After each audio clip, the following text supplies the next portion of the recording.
Everyone, welcome to my channel. I am Renu और आज हम यहाँ पर जो डिस्कस करने वाले हैं वो है respiratory system. Multiple choice questions हम उसमें डिस्कस करेंगे।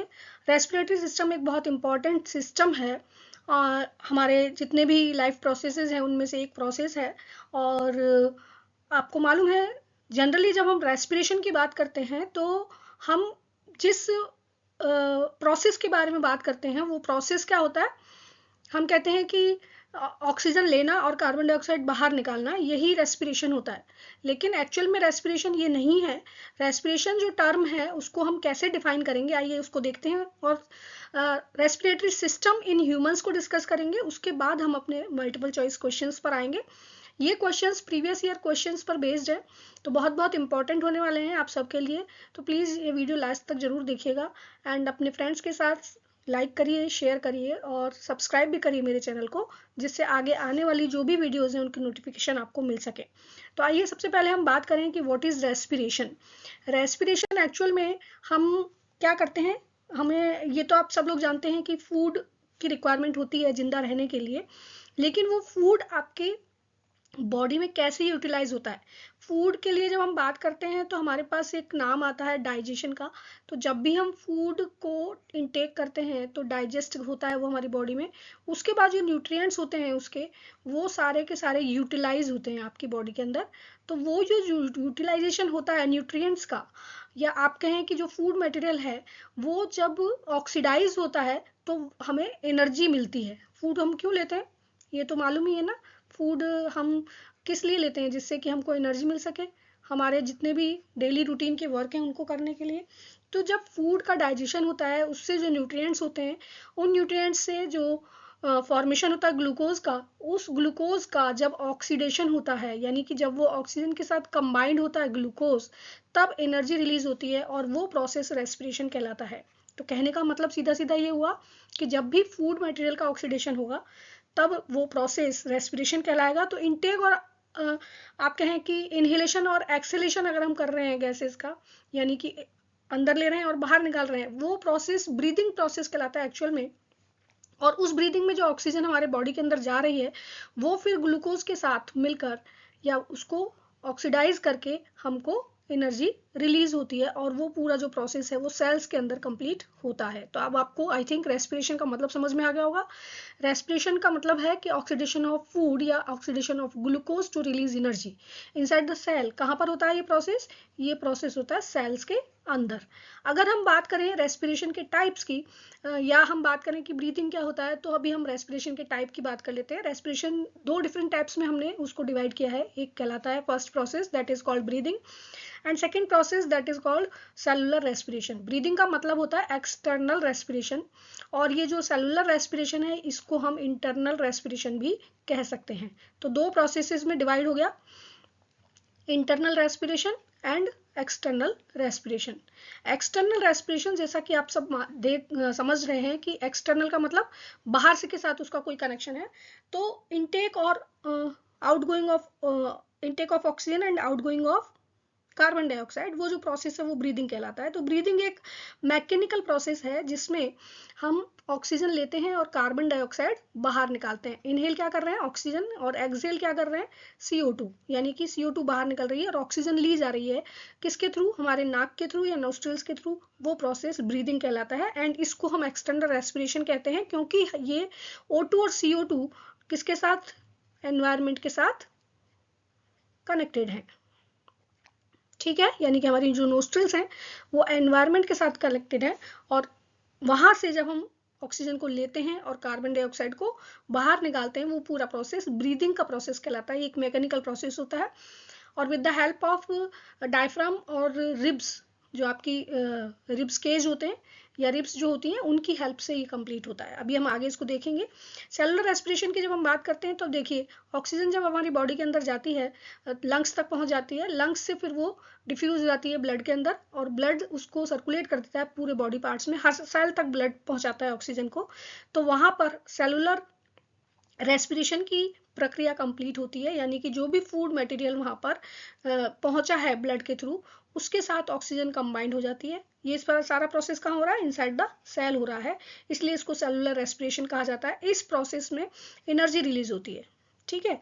C6H12O6 यानी ग्लूकोज के साथ ऑक्सीजन जब कंबाइंड हो जाती है तो इस प्रोसेस में CO2 प्लस H2O बनते हैं, साथ में एनर्जी रिलीज होती है, और ये एनर्जी जो होती है वो आपको वर्क करने के लिए हेल्प करती है। तो this is the cellular respiration. Cell के अंदर जो प्रोसेस है वो ये प्रोसेस होता है। आप अगर यहाँ पर देखें तो देखिए ग्लूकोज का जो मॉलिक्यूल है वो पायरुवेट में कन्वर्ट हो जाता है सबसे पहले, और वो साइटोप्लाज्म में, सेल के साइटोप्लाज्म में ये प्रक्रिया कंप्लीट होती है।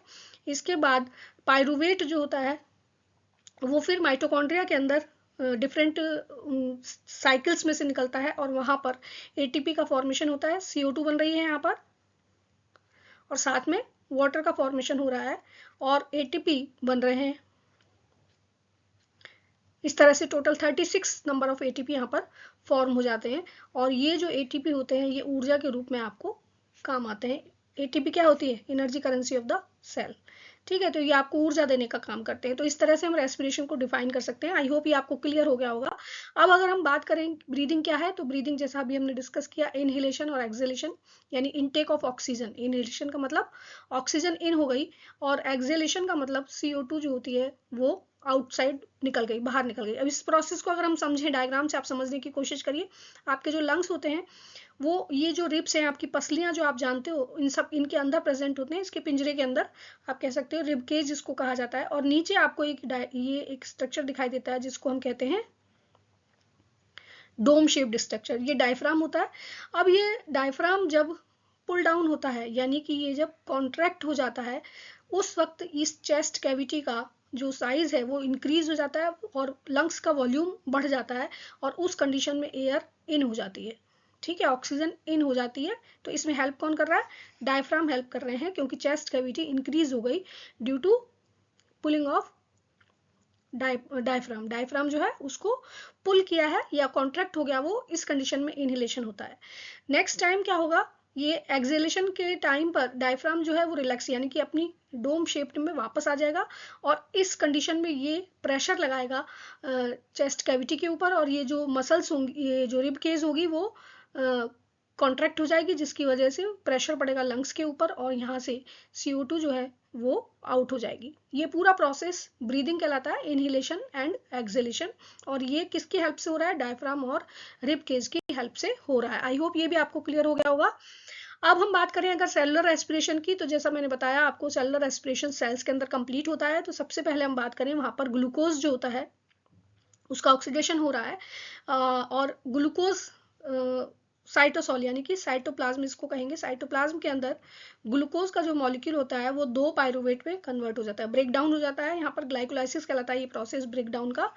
तो सेल के अंदर ग्लूकोज जो है वो ब्रेक डाउन हो गया, और उसने 2 पायरुवेट बना लिए, या पायरुविक एसिड का फॉर्मेशन किया। इस प्रक्रिया में 2 ATP का फॉर्मेशन हुआ। इसके बाद ये एंटर हो जाता है माइटोकॉन्ड्रिया में, और माइटोकॉन्ड्रिया में जो ऑक्सीसोम्स होते हैं वहां पर चेन ऑफ एंजाइम्स प्रेजेंट होते हैं जो कि ऑक्सीडेशन ऑफ फूड में हेल्प करते हैं, और वहां पर 2 ATP यहाँ पर फॉर्म हो रहे हैं, 32 ATP यहाँ पर फॉर्म हो रहे हैं, टोटल 34 ATP यहाँ फॉर्म हो जाएंगे।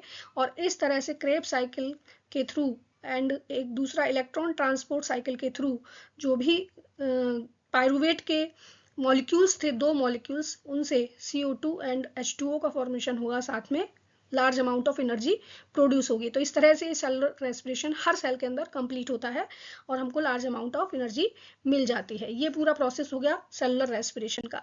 आइए अब हम बात करते हैं कि ह्यूमन रेस्पिरेटरी सिस्टम जो है वो किस तरह से काम करता है और उसकी स्ट्रक्चर क्या होती है। Human respiratory system, respiration in humans की हम बात करें तो हमारा जो रेस्पिरेटरी सिस्टम है वो नोज यानी कि नोस्ट्रिल्स, जो कि आपके 2 ओपनिंग्स होते हैं आउटर साइड में, ये नोज के ओपनिंग्स हैं, ये खुलते हैं एक नेजल कैविटी यानी कि एक पैसेज में जिसको हम नेजल कैविटी बोलते हैं। नेजल कैविटी कनेक्ट होती है फेरिंग्स के साथ, फेरिंग्स कनेक्ट होता है लैरिंग्स के साथ। साउंड प्रोड्यूसिंग बॉक्स कहा जाता है लैरिंग्स को। लैरिंग्स क्या करता है? साउंड प्रोड्यूस करने में हेल्प करता है, तो इसको साउंड प्रोड्यूसिंग बॉक्स भी कहा जाता है। लैरिंग्स और लैरिंग्स अटैच होता है एक ट्यूब लाइक स्ट्रक्चर से जिसको हम ट्रैकिया कहते हैं। ये ट्रैकिया के अंदर बहुत सारे ऐसे रिंग्स प्रेजेंट होते हैं कार्टिलेज के बने हुए, और ये कार्टिलेजिनस रिंग्स जो होते हैं ये ट्रैकिया को कोलैप्स होने से बचाते हैं। पूरे ट्रैकियल सिस्टम में ये प्रेजेंट होते हैं। तो इसका जो मेन फंक्शन होता है, ये आपसे पूछा जाता है एग्जाम में कि कार्टिलेजस रिंग का जो फंक्शन है वो क्या होता है। तो ये जो रिंग्स हैं ये इसको कोलैप्स होने से बचाते हैं। जब यहाँ पर कोई एयर नहीं प्रेजेंट होती है, एयर जब हम एक्सेल कर देते हैं तो ये किसी भी कंडीशन में इस ट्यूब को पिचकने नहीं देते हैं, इसलिए इनका बहुत इंपॉर्टेंट रोल होता है। तो ये ट्रैकिया कहलाता है पाइप, इसको हम विंड पाइप भी कहते हैं। इसका दूसरा नाम क्या होता है ट्रैकिया का, इसको विंड पाइप भी कहा जाता है। जैसे हम फूड पाइप को इसोफेगस कहते हैं, इसी तरह से ट्रैकिया को हम विंड पाइप भी कहते हैं। विंड पाइप चेस्ट कैविटी में जाने के बाद दो पार्ट्स में डिवाइड हो जाता है और हर पार्ट जो होता है वो ब्रोंकाई कहलाता है। ठीक है, ये जो ब्रोंकाई होते हैं ये प्राइमरी ब्रोंकाई में डिवाइड हो गया, दो पार्ट्स हो गए। उसके बाद ये जो दो पार्ट हैं ये फर्दर डिवाइड हो जाते हैं और वो कहलाते हैं सेकेंडरी ब्रोंकाई। और सेकेंडरी ब्रोंकाई भी फर्दर फिर और डिवीजन उनका हो जाता है, छोटी ब्रांचेस बन जाती हैं, वो टर्शरी ब्रोंकाई कहलाते हैं। और फिर टर्शरी ब्रोंकाई और छोटे ब्रांचेस में कन्वर्ट हो जाते हैं, वो ब्रोंक्यूल्स कहलाते हैं। हर ब्रोंक्यूल एक बैलून जैसी स्ट्रक्चर के साथ कनेक्ट होता है और ये कहलाता है एल्वियोलाई। क्लियर? आई होप ये स्ट्रक्चर आपको समझ में आ गया होगा। एल्वियोलाई एक फ्लेक्सिबल बैलून जैसी स्ट्रक्चर होती है, तो जब भी एयर यहाँ से एंटर होती है वो सारी एयर इन एल्वियोलाई के अंदर फिल हो जाती है और यहीं पर गैसों का एक्सचेंज होता है। अगर यहाँ इस डायग्राम में आप देखें, ये देखिए आपको कार्टिलेजिनस रिंग्स दिखाई दे रहे हैं, पूरी एक ब्रांचिंग स्ट्रक्चर आपको दिखाई दे रही है। लैरिंग्स के बाद ट्रैकिया, ट्रैकिया के बाद प्राइमरी ब्रोंकाई, दो पार्ट्स में डिवाइड हो गया। प्राइमरी के बाद सेकेंडरी ब्रोंकाई, सेकेंडरी ब्रोंकाई के बाद टर्शरी ब्रोंकाई और लास्ट में ब्रोंक्यूल्स। ब्रोंक्यूल्स के साथ ये एक बैलून जैसी स्ट्रक्चर, इस तरह से आप यहाँ पर अगर देखें तो ये वाला स्ट्रक्चर यानी गुच्छा होता है, ये एक इस तरह से यूं। एल्वियोलाई, बहुत सारे एल्वियोलाई प्रेजेंट होते हैं और ये एल्वियोलाई की जो वॉल होती है वो बहुत थिन होती है, सिंगल मेम्ब्रेन थिन होती है। इसके चारों तरफ ब्लड कैपिलरीज प्रेजेंट होती हैं। ये ब्लड कैपिलरीज और एल्वियोलाई की जो वॉल्स होती हैं उनके बीच में इजीली ऑक्सीजन और CO2 एक्सचेंज हो सकते हैं क्योंकि बहुत थिन मेम्ब्रेन के बने होते हैं। तो यहाँ पर गैसियस एक्सचेंज जो होता है वो यहाँ पर होता है, एल्वियोलर और ब्लड कैपिलरीज की वॉल्स के बीच में गैसेस का एक्सचेंज होता है। जो एयर यहाँ इस एल्वियोलाई के अंदर फिल हुई उसके अंदर ऑक्सीजन की क्वांटिटी क्या थी, एक्सेस अमाउंट थी, ऑक्सीजन ज़्यादा थी यहाँ पर, तो वो डिफ्यूज होकर ब्लड कैपिलरीज में चली जाती है और जो ब्लड यहाँ पर आता है पूरी बॉडी से कलेक्ट होके, यानी इम्प्योर ब्लड जो आता है यहाँ पर उसके अंदर कार्बन डाइऑक्साइड की परसेंटेज ज़्यादा होती है, तो वो डिफ्यूज हो जाता है, एल्वियोलाई के अंदर आ जाता है और फिर एल्वियोलाई से वो पुश करके बाहर निकाल दिया जाता है। इस तरह से ये पूरा प्रोसेस कंप्लीट होता है। आई होप ये आपको क्लियर हो गया होगा। और अभी हम आगे और देखने वाले हैं इसके बारे में कि जो भी दूसरे डिफरेंट एनिमल्स हैं उनके अंदर ये ब्रीदिंग कैसे होती है। ब्रीदिंग का तो हमने देखा कि उसमें लंग्स हेल्प कर रहे हैं ब्रीदिंग में, और जो ऑक्सीजन ले रहे हैं हम और CO2 बाहर निकाल रहे हैं वो ब्रीदिंग का प्रोसेस कहलाता है। तो क्या सभी एनिमल्स जो हैं उनके अंदर ब्रीदिंग एक ही तरीके से होती है, यानी कि नोज से वो सांस ले रहे हैं और उसके बाद वो बाहर निकाल रहे हैं? नहीं, ऐसा नहीं होता है। हर एनिमल्स में डिफरेंट डिफरेंट टाइप से ब्रीदिंग होती है, यानी गैसेस का जो एक्सचेंज है वो डिफरेंट एनिमल्स में डिफरेंट तरीके से होता है। यहाँ पर अगर आप देखें तो देखिए मैंने यहाँ पर जो लिस्ट दी है उसमें अगर आप देखें तो अगर हम बात करें स्पॉन्जेस एंड सिलेंट्रेट्स की, तो वहाँ पर बॉडी सरफेस यानी कि जो बॉडी है उनकी वहाँ से ही डायरेक्ट ऑक्सीजन और कार्बन डाइऑक्साइड का डिफ्यूजन हो जाता है और इस तरह से गैसों का एक्सचेंज वहाँ पर होता है। इसमें देखें आप डायग्राम में देख रहे हैं प्लेन एरिया, यहाँ पर बॉडी की सरफेस से ही एक्सचेंज ऑफ गैसेज हो रहा है। इसके बाद अगर हम बात करते हैं फिशेज की, तो फिशेज के अंदर गिल्स प्रेजेंट होते हैं जैसा कि आपको मालूम है। गिल्स के ऊपर से जब वाटर सप्लाई होता है तो ऑक्सीजन जो होती है वो गिल्स के ऊपर प्रेजेंट कैपिलरीज के अंदर डिफ्यूज हो जाती है और वहाँ से CO2 वाटर में आ जाती है। इस तरह से गिल्स वहाँ पे हेल्प करते हैं। अगर हम क्रैब्स की बात करते हैं तो वहाँ उनके जो गिल्स होते हैं वो बुक गिल्स कहलाते हैं क्योंकि उनके स्ट्रक्चर इस तरह की होती है। देखिए ये बुक जैसी एक स्ट्रक्चर आपको दिखाई दे रही है, बुक लंग्स भी कह सकते हैं इनको। बुक गिल्स भी इसी तरह के होते हैं, ये तो बुक लंग्स का स्ट्रक्चर है। तो ये क्रैब की अगर हम बात करें वहाँ पर बुक गिल्स होते हैं। एम्फीबियंस यानी कि अगर हम फ्रॉग की बात करते हैं तो वहाँ पर स्किन के थ्रू भी होता है और लंग्स के थ्रू भी होता है। लंग्स के थ्रू भी यहाँ पर हो सकता है, जब वो बाहर होते हैं लैंड पर तब वो लंग्स के थ्रू होता है, और जब वो मॉइस्ट प्लेसेस में होते हैं तो फिर स्किन के थ्रू गैसियस एक्सचेंज होता है। इंसेक्ट्स की अगर हम बात करें तो एक स्पेशल टाइप के जो पोर्स हैं इनकी साइड जो होती हैं यहाँ पर छोटे छोटे ओपनिंग्स होती हैं, एयर ओपनिंग्स जिनको कहते हैं, स्पाइरिकल्स कहे जाते हैं ये, और वो ट्रैकिया से कनेक्टेड होते हैं। तो इस तरह से ट्रैकिया के थ्रू इंसेक्ट्स में ब्रीदिंग होता है। और अगर हम टेट्रापोड्स यानी कि जिनके 4 हाथ पैर हैं, हमारे जैसे लोग, जैसे आप कह सकते हैं रेप्टाइल्स की बात कर सकते हैं, या आप काउज या डॉग या कैट या इस तरह से ह्यूमन बीइंग्स की बात करें तो उनके अंदर जो लंग्स हैं वो मेन ऑर्गन होते हैं ब्रीदिंग के लिए। स्पाइडर और स्कॉर्पियन की बात करें तो वहाँ पर बुक लंग्स होते हैं, यानी कि उनकी स्ट्रक्चर जो होती है वो इस तरह से होती है, बुकिश स्ट्रक्चर होती है, बुक की तरह वो दिखाई देते हैं। तो इस तरह से आप कह सकते हैं कि डिफरेंट एनिमल्स में ब्रीदिंग का जो सिस्टम होता है वो डिफरेंट डिफरेंट होता है, सबके अंदर लंग्स प्रेजेंट नहीं होते हैं। ये आपको एक समझने वाली बात है। कभी कभी क्वेश्चन यहाँ से पूछ लिया जाता है, जैसे अगर मान लो हम बात करते हैं अर्थवर्म की, तो अर्थवर्म में जो भी गैसियस एक्सचेंज होता है या ब्रीदिंग होता है वो स्किन के थ्रू होता है। मॉइस्ट, इसकी जो स्किन होती है वो बहुत पतली होती है, तो स्किन के थ्रू होता है। तो ये क्वेश्चन बार बार पूछा जाता है रिपीटेडली, तो आपको याद रखना है। अगर हम यहाँ पर और इम्पोर्टेंट चीज़ की बात करें तो स्कॉर्पियन में पूछा जाता है, वहाँ पर बुक लंग्स से होता है। क्रैब, ये भी पूछा जाता है, क्रैब्स में बुक गिल्स के थ्रू होता है। तो इस तरह से आप ये अगर थोड़ा सा याद रख पाएं तो बेटर होगा, क्योंकि इससे रिलेटेड क्वेश्चंस आगे आने वाले हैं। नेक्स्ट हम यहाँ पर क्वेश्चंस ले लेते हैं अब रिलेटेड, कि कौन कौन से क्वेश्चंस हैं और उनको हम किस तरह से सॉल्व करेंगे। यहाँ पर मैंने आपको सिर्फ 2 ऑप्शंस दिए हैं। इससे क्या होता है, बहुत ज़्यादा कंफ्यूजन क्रिएट नहीं होता और आपको राइट आंसर इजीली पता होगा। देखिए यहाँ पर फर्स्ट क्वेश्चन की हम बात करें तो जो क्वेश्चन है हमारे पास वो यहाँ पर आता है, what is the main function of respiratory system. Respiratory system का मेन फंक्शन क्या होता है?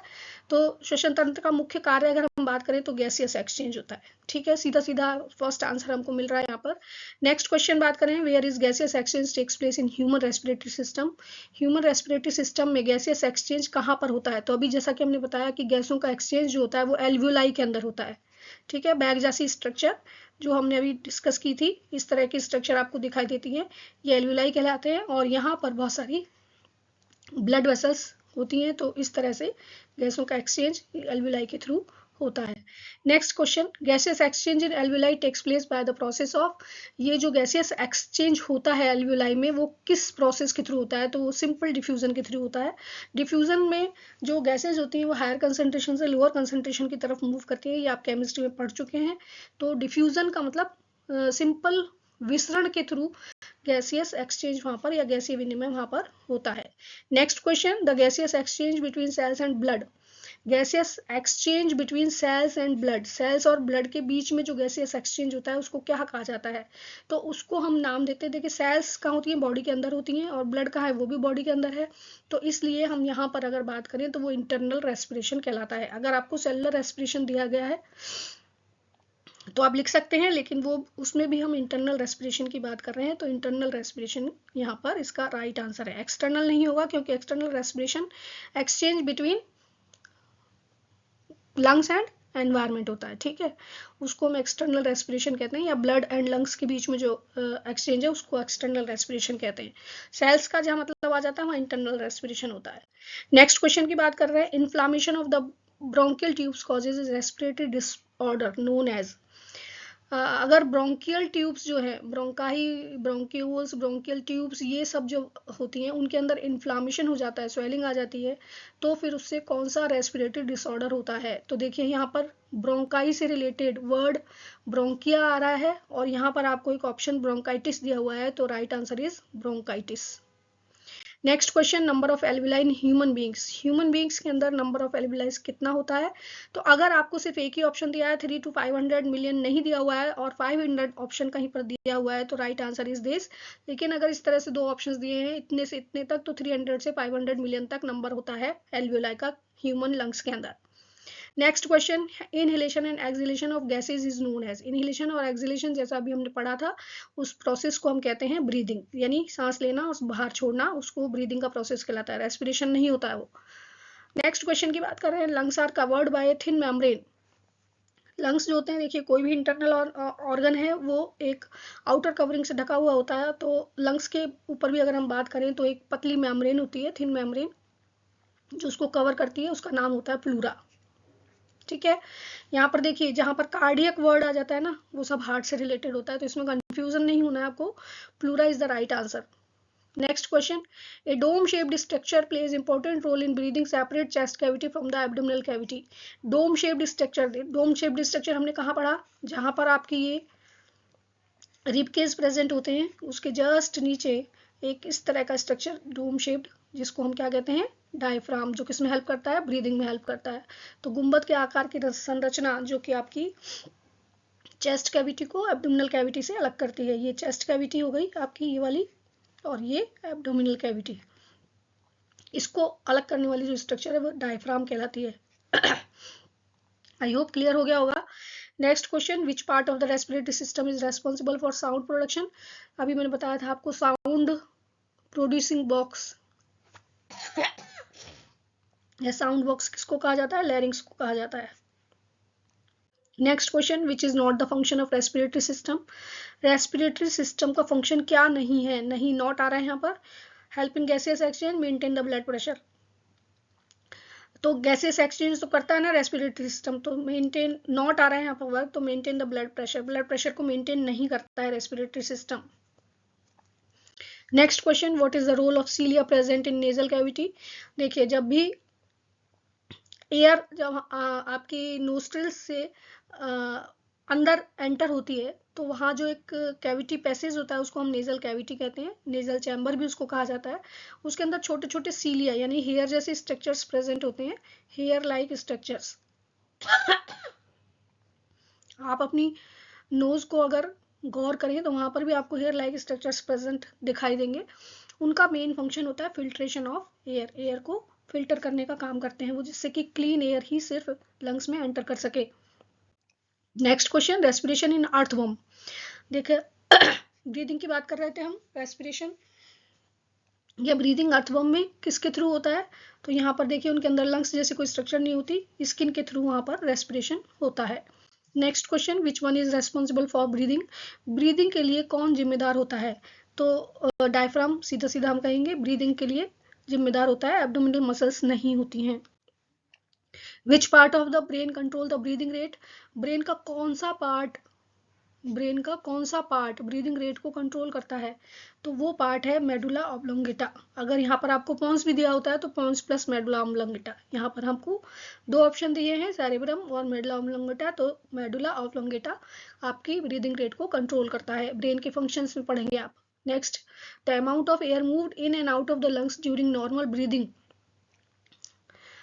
Amount of air moved in and out of the lungs, lungs के अंदर एंड बाहर जाने वाली जो अमाउंट है एयर का नॉर्मल ब्रीदिंग के समय, उसको क्या कहा जाता है, उसको कहा जाता है टाइडल वॉल्यूम। क्या कहा जाता है, टाइडल वॉल्यूम। कितना एक सामान्य सांस के दौरान हमारे फेफड़ों के अंदर कितनी हवा अंदर जाती है और कितनी बाहर निकलती है, उस जो अमाउंट है उसको, उसका एक साइंटिफिक टर्म है, उसको कहा जाता है टाइडल वॉल्यूम। नेक्स्ट क्वेश्चन की हम बात कर रहे हैं, the maximum volume of air that can be moved in and out of the lungs in a normal breath is termed as. Maximum कितनी वॉल्यूम ऑफ एयर अंदर आती है और बाहर जाती है लंग्स से जब हम नॉर्मल ब्रीथ करते हैं, तो उसको हम क्या कहते हैं, उसको हम कहते हैं vital capacity. Next question, maximum volume of air contained in a lung by a full forced inhalation. पूरे फुल फोर्स इनहेल जब हम जोर से सांस लेते हैं, गहरी सांस लेते हैं, तो उसमें maximum volume of air lungs के अंदर जो जाता है उसको हम कहते हैं टोटल लंग कैपेसिटी। वो क्या होता है, total lung capacity. Next question की बात कर रहे हैं, what is the role of intercostal muscles during inhalation. Inhalation के दौरान इंटरकोस्टल मसल्स जो होती हैं, जो कि रिब केज के साथ जुड़ी होती हैं, उनका क्या रोल होता है। तो देखिए इनहेल करते हैं तब जो कैविटी होती है उसका साइज बड़ा हो जाना चाहिए, है ना, तो ये तो एक कॉमन सी बात हो गई। तो यहाँ पर हम बात करें डिक्रीजिंग द लंग वॉल्यूम, नहीं, लंग वॉल्यूम अगर डिक्रीज होगा तो वो एक्सहेल हो जाएगी। तो यहाँ पर सीधा सीधा है कि जब भी इंटरकोस्टल मसल्स इनहेल करती हैं तो एक्सपेंडिंग द थोरेसिक कैविटी, जो कैविटी होती है आपकी, ये जो कैविटी है जहाँ पर ये डायफ्राम है, डायफ्राम अगर नीचे पुल हो गया तो इंटरकोस्टल मसल्स जो होती हैं वो किस में हेल्प कर रही हैं, इसको एक्सपेंड कर रही हैं, थोरेसिक कैविटी को बढ़ा रही हैं, तो इसमें हेल्प कर रही हैं। नेक्स्ट क्वेश्चन की हम बात कर रहे हैं, ड्यूरिंग एक्सेलेशन डायफ्राम, जब एक्सेलेशन होता है तब डायफ्राम की स्थिति क्या होती है? तो डायफ्राम उस कंडीशन में क्या होता है? रिलैक्स हो जाता है। ठीक है, जैसे मैंने बताया कि आपको ये डायफ्राम का स्ट्रक्चर है, तो अगर जब ये पुल होता है यानी कॉन्ट्रैक्ट होता है तो चेस्ट कैविटी इंक्रीज हो जाती है और इनहेल हो जाती है गैस, लेकिन जब ये एक्सेल होता है उस वक्त ये कैसा हो जाता है? रिलैक्स हो जाता है, अपनी डोम वाली स्ट्रक्चर में आ जाता है। तो इस टाइम पर क्या होता है? एक्सेलेशन हो जाता है। क्लियर? इनहेल और एक्सेल की जो प्रोसेस है वो इस डायफ्राम से ही जुड़ी हुई होती है, तो इसके कॉन्ट्रैक्ट और रिलैक्स होने से ये इनहेलेशन और एक्सहेलेशन होता है। जब कॉन्ट्रैक्ट होता है ये तब इनहेलेशन होता है, और जब रिलैक्स होता है तो रिलैक्स का मतलब अपनी वो पुरानी पोजीशन में आ जाता है, डोम शेप्ड स्ट्रक्चर में आ जाता है, तो उस कंडीशन में एक्सहेलेशन होता है या CO2 बाहर निकलती है। Next question, what is the waste product of cellular respiration? Cellular respiration का वेस्ट प्रोडक्ट क्या होता है? तो जब सेलुलर रेस्पिरेशन होता है तो कार्बन डाइऑक्साइड और वाटर बनता है, और यहाँ पर अगर हम देखें तो carbon dioxide is the right answer. Next question, what is commonly known as windpipe? Windpipe को क्या कहा जाता है कॉमनली? तो उसको हम ट्रैकिया भी कहते हैं, श्वास नली को ट्रैकिया कहा जाता है। Next question, what is the role of epiglottis? Epiglottis actual में फेरिंक्स के पास एक स्ट्रक्चर होता है कार्टिलेजिनस, जो कि फ्लैप लाइक स्ट्रक्चर होता है, और वो जो फूड होता है उसको फूड विंड पाइप में जाने से रोक देता है। ठीक है, विंड पाइप में फूड नहीं जाए इसलिए एक स्ट्रक्चर प्रेजेंट होता है, उसको हम कहते हैं epiglottis. What is the role of cartilaginous rings present in the trachea? Cartilaginous rings जो कि ट्रैकिया के अंदर प्रेजेंट होती है, उनका मेन रोल क्या होता है? तो उनका रोल होता है प्रिवेंट कोलैप्सिंग द ट्रैकिया, यानी कि कोलैप्स होने से बचाती हैं, उसको पिचकने से बचाती हैं। Next, which part of the respiratory system help in humidifying of inhaled air? कौन सा पार्ट जो होता है रेस्पिरेटरी सिस्टम का वो ह्यूमिडिफाइंग यानी कि मॉइस्चर करने में, एयर जो अंदर जा रही है उसको मॉइस्चर प्रदान करने में हेल्प करता है? तो नेजल चैम्बर जो होता है वहाँ पर म्यूकस ग्लैंड्स प्रेजेंट होती हैं, और जो म्यूकस है वो सांस की हवा को नम करने में हेल्प करता है। आई होप ये क्लियर हो रहा होगा आपको, हम पहले डिस्कस कर चुके सारी चीजें। लैरिंग्स इज रेस्पॉन्सिबल फॉर, जैसा कि अभी हमने देखा, लैरिंग्स किसके लिए रेस्पॉन्सिबल होता है? साउंड प्रोड्यूस करने के लिए रेस्पॉन्सिबल होता है। Next question, the average breath of healthy adult human per minute, किस एवरेज ब्रीथ यानी कि सांस एक वयस्क मानव की औसत सांस कितनी होती है, या एवरेज ब्रीथ कितनी होती है एक हेल्दी एडल्ट ह्यूमन बीइंग्स के अंदर? तो वो 15 से 18 टाइम्स होती है। ठीक है, चेंज भी होती है एक्सरसाइज के टाइम पर, या फिर अगर आप बीमार हैं तो उस वक्त ये चेंज हो सकती है, लेकिन एक स्वस्थ वयस्क मनुष्य की जो औसत सांस होती है 15 से 18 टाइम्स पर मिनट होती है। Next, the branches of trachea that enter into each side of lung are called? Trachea जो होता है, देखिए हमने स्ट्रक्चर डिस्कस किया था, इस तरह से वो डिवाइड हो जाता है दो पार्ट्स में, और ये जो दोनों पार्ट हैं हर तरफ के लंग्स में चले जाते हैं, तो इनको हम क्या कहते हैं? ब्रोंकाई कहते हैं। फर्दर जो उसकी ब्रांचिंग होती है उसको ब्रोंक्यूल्स कहते हैं, लेकिन ट्रैकिया की जो ब्रांच है उसको हम ब्रोंकाई कहते हैं। Next question, due to smoking which of the respiratory disease caused? Smoking से कौन सी रेस्पिरेटरी डिजीज कॉज हो जाती है? तो वो हो जाती है bronchitis. Next, the number of breath per minute is called, number of breath per minute उसको हम क्या कहते हैं? Respiratory rate. Next question, lungs are protected by, lungs जो हैं वो किसके थ्रू प्रोटेक्टेड रहते हैं, कहाँ पर प्रेजेंट होते हैं? वो एक्चुअल में चेस्ट कैविटी में प्रेजेंट होते हैं, और वहाँ पर रिब केज ऐसा एक स्ट्रक्चर आपने देखा था, इसके अंदर लंग्स प्रेजेंट होते हैं, तो वो रिब केज के अंदर सुरक्षित होते हैं। ठीक है, तो right answer is rib cage. Next question, which one of the following is used oxygen to provide energy in our body? इनमें से कौन सा ऐसा सब्सटेंस है जो कि ऑक्सीजन को यूज करता है एनर्जी प्रोवाइड करने के लिए? तो ग्लूकोज ऑक्सीजन को यूज करता है। नेक्स्ट क्वेश्चन की हम बात करें, ड्यूरिंग इनहेलेशन सांस लेने के टाइम पर क्या चेंजेस होते हैं? जब हम इनहेल कर रहे हैं उसको, एयर को, उस वक्त diaphragm does not move, diaphragm तो मूव होगा, तो ये तो रॉन्ग हो गया ना। Right answer is diaphragm contract and rib cage expand, rib cage expand हो जाते हैं, डायफ्राम कॉन्ट्रैक्ट हो जाता है, उसकी वजह से हम इनहेलेशन करते हैं, गैसेस को इनहेल कर पाते हैं। Next question, which is known as respiratory pigment, respiratory pigment कौन सा होता है ह्यूमन बींग्स में, तो हम बात करें हीमोग्लोबिन, सब जानते हैं रेड कलर का पिगमेंट है जो कि हमारी आरबीसीज के सरफेस पर प्रेजेंट होता है और उसका मेन फंक्शन होता है ऑक्सीजन को कैरी करना। तो यहाँ पर रेस्पिरेटरी पिगमेंट की बात करते हैं तो वो हीमोग्लोबिन होता है। हीमोसाइनिन की अगर हम बात करें तो वो किस में पाया जाता है, ऑर्थोपोड्स में पाया जाता है। Where is trachea divides into bronchi, trachea जो होती है वो ब्रोंकाई में कहाँ पर डिवाइड होती है, वो होती है आपकी फिफ्थ थोरेसिक वर्टिब्रा में। Next, how many lobes are present in human lungs, human lungs जो होते हैं उनमें कितने लोब्स प्रेजेंट होते हैं, तो लेफ्ट लंग में 2 लोब्स होते हैं और राइट में 3 होते हैं, ये वाला राइट आंसर है। Next question, A respiratory disorder caused by smoking, smoking से कौन सा रेस्पिरेटरी डिसऑर्डर हो जाता है, अस्थमा नहीं होता है, एम्फीसीमा होता है। Next question, in humans oxygen is transported by, oxygen जो है वो ब्लड के अंदर कैसे ट्रांसपोर्ट होती है, तो हीमोग्लोबिन के थ्रू ट्रांसपोर्ट होती है, क्योंकि हीमोग्लोबिन ऑक्सीजन के साथ मिलकर क्या बना लेता है, ऑक्सी हीमोग्लोबिन बना लेता है, और इस तरह से वो एंटर हो जाती है ब्लड के पूरे बॉडी के अंदर। Breakdown of pyruvic acid occurs in, pyruvic acid का ब्रेकडाउन कहाँ पर होता है, तो हमने स्टार्टिंग में पढ़ा सेलुलर रेस्पिरेशन में ग्लूकोज का जो ब्रेकडाउन होता है पायरुविक एसिड के रूप में, वो साइटोप्लाज्म में होता है, और पायरुविक एसिड उसके बाद माइटोकॉन्ड्रिया में जाके ब्रेकडाउन होता है। Next question, how many molecules of oxygen carried by one haemoglobin, एक हीमोग्लोबिन कितने ऑक्सीजन को कैरी कर सकता है, तो 4 ऑक्सीजन को कैरी कर सकता है।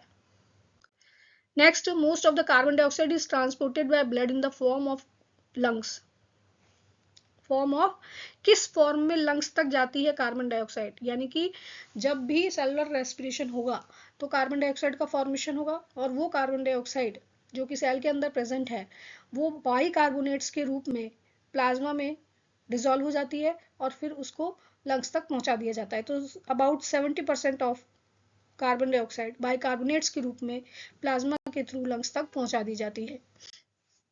Breakdown of glucose to pyruvate takes place in, glucose और से पायरुवेट बनने का जो प्रोसेस होता है वो कहाँ पर होता है, वो साइटोप्लाज्म में होता है। देखिए अभी हम पढ़ चुके हैं पायरुवेट जो होता है उसका ब्रेकडाउन होता है माइटोकॉन्ड्रिया में, लेकिन ग्लूकोज का ब्रेकडाउन होता है पायरुवेट में साइटोप्लाज्म के अंदर। Next question, process of breathing involves, जो ब्रीदिंग का प्रोसेस है उसमें कौन सी प्रक्रिया सम्मिलित होती है, तो वो होती है इंस्पिरेशन एंड एक्सपिरेशन, यानी कि इनहेलेशन और एक्सहेलेशन। इन्फ्लेशन और एक्सपेंशन नहीं होगा, इनका मतलब होता है पिचकना और फूलना। इंस्पिरेशन और इनहेलेशन का, एक्सपिरेशन का मतलब है इनहेल करना और एक्सहेल करना। Next question, which of the following structure prevent collapse of air passage, air passage को कोलैप्स होने से कौन सी स्ट्रक्चर रोकती है, तो वो होती है कार्टिलेजिनस रिंग्स, जो कि कहाँ प्रेजेंट होती है, हमारी ट्रैकिया में प्रेजेंट होती है। ये पूरा सिस्टम जो है वो कार्टिलेजिनस रिंग्स से इस तरह से अंदर कवर होता है, जिससे कि उसको प्रिवेंट करती है वो कोलैप्स होने से। Next question, energy produce during respiration is stored in the form of, respiration के दौरान जो एनर्जी प्रोड्यूस होती है वो किस फॉर्म में स्टोर रहती है, तो वो एटीपी के फॉर्म में स्टोर रहती है। 36 नंबर ऑफ एटीपी फॉर्म होते हैं। नेक्स्ट क्वेश्चन की बात करें, what is sleep apnoea, sleep apnoea actual में क्या होता है, तो स्लीप एपनिया के बारे में आप जान लीजिए। स्लीप एपनिया का मतलब होता है interruption in breathing during sleep, सोने के वक्त अगर ब्रीदिंग में कुछ प्रॉब्लम होती है या ब्रीदिंग लेने करने में दिक्कत आती है तो वो डिजीज जो होती है उसको हम स्लीप एपनिया कहते हैं। ये एक बहुत इंपॉर्टेंट क्वेश्चन है और इसका राइट आंसर यहाँ पर सिर्फ एक ही, मैंने कोई ऑप्शन नहीं दिया है, इसको वन वर्ड की तरह, वन लाइनर क्वेश्चन की तरह से यहाँ पर लिखा है। आई होप ये वीडियो आपको पसंद आया होगा, तो प्लीज़ अगर आपको ये पसंद आया तो इसको लाइक करिए, शेयर करिए और सब्सक्राइब करिए, और साथ में अगर कोई आप चेंज चाहते हैं तो सब उसमें कमेंट भी करिए। Thank you for watching this video.